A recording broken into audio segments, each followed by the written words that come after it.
Hello everyone guys, কি অবস্থা? আশা করি সবাই ভালো আছেন। আমার ইউটিউব চ্যানেলে নাম্বার 1 ব্লগ আসতে চলতেছে, কিন্তু এখানে একজন স্পেশাল মানুষ আছে। তার আগে আপনাদেরকে একটা জিনিস শেয়ার করি। এরকম পানি বাড়া বাসছে, মানে কক্সবাজারের মানুষের টাকা খরচ করে যাইতে হইতো আগে। এখন কক্সবাজার আমার বাসার সামনে চলে আসছে, কিছু বলার নাই। এখন নৌকা নিয়ে ঘুরতেছি, আজকের জন্য নৌকার মাঝে হয়ে গেছি। তারপরের ভিডিওতে আপনারা আমাদের পাশে থাকলে আমাদের অনেক ভিডিও দেখতে পারবেন। পুকুরে যাই গোসল করব, তারপরে যাই মাছ মারবো। এখন আসছি কক্সবাজারে, আনন্দ নেন আর স্পেশাল মানুষটারে দেখেন। ওয়াও, কি অবস্থা ভাই আপনার? ভালো, তুমি কেমন আছো? ভালো। আমরা এখন কোন জায়গায় আছি ভাই? ভাইয়া এখন আছি তোমার লাকসাম, তোমার বাড়িতে বেড়াতে আসছি। দেখতেছি আর কি তোমার বাড়ির পরিস্থিতি কিরকম। ওইদিকে কতগুলো টুকা গ্রুপ দেখা যাচ্ছে।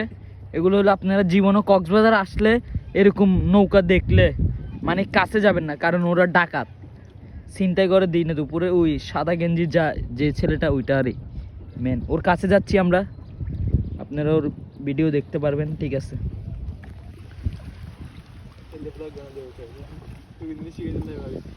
তো এখানে ফুলগুলো অনেক সুন্দর, নাইস একটা ফুল।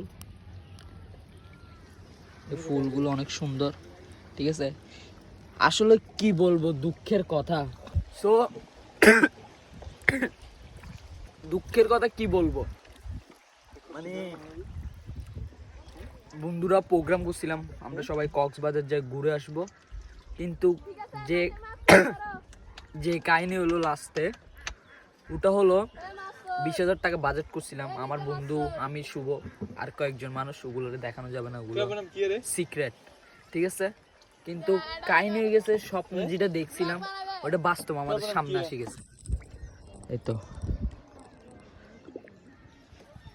এই আপনাদেরকে যেটা বলছিলাম, টোকাই গ্রুপ রুকন, এই তো ওর আশেপাশে যাবেন না। কক্সবাজারের বড় একটা ছিনতাইবাজি লোক এ টোকাই রুকন। চুলের কাটিং দেখলে চিনা যায় কে টোকাই না কে। আগে রেল রাস্তায় বোতল ঢুকাইতো, এখন কক্সবাজারের সমুদ্রে ডাকাতি করতে আসছে।